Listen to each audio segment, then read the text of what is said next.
Aujourd'hui, plus de 2 millions de téléspectateurs ont été privés de la retransmission presque complète du premier match de la finale Division Adams entre les Bruins et les Canadiens.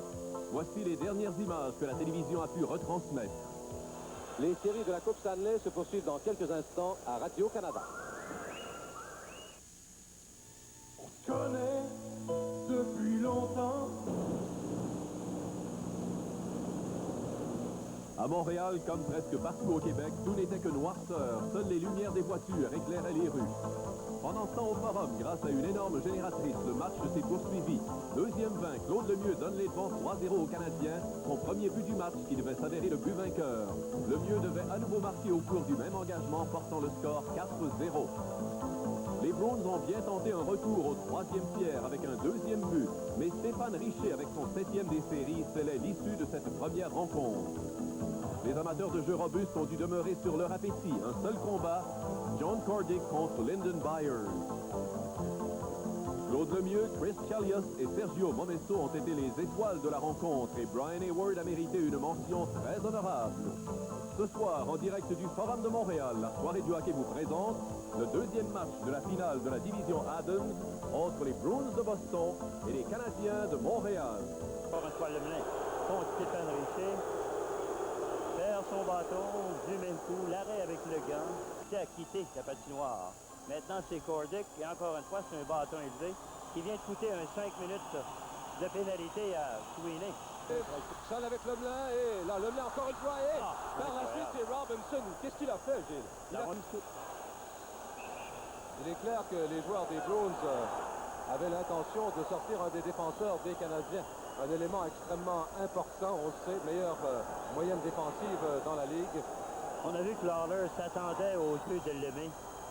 Si la reprise nous le permet, on va le voir et vouloir éviter le coup derrière le filet, mais Lemay s'en allait en direction pour le sortir du match.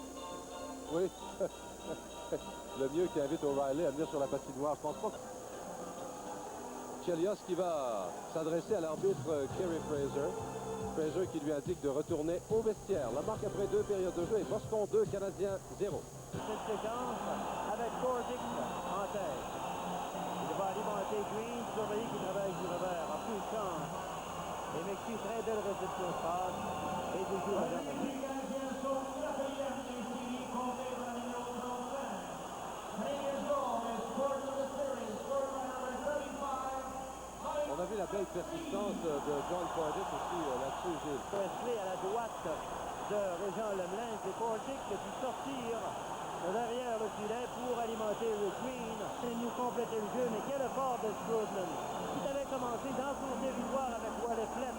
Son double échec attirant 2 joueurs dans le coin de la patinoire pour complètement libérer la façade. Il était un des derniers à quitter son territoire et par la suite était un des premiers à travailler en zone adverse.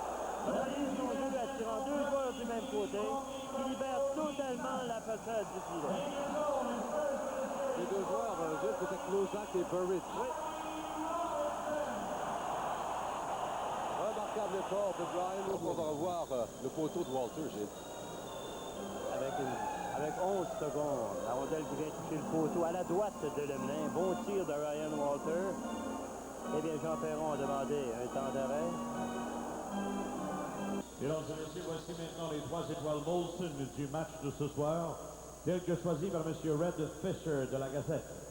Ladies and gentlemen, here are tonight's Molson 3 stars as selected by Mr. Red Fisher from la Gazette. La première étoile, the first star, Régent Lemelin.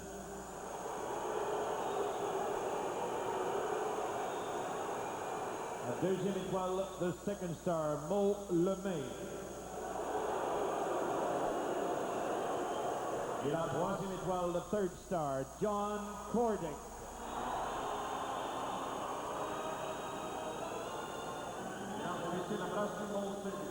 La soirée du hockey se poursuit dans un instant.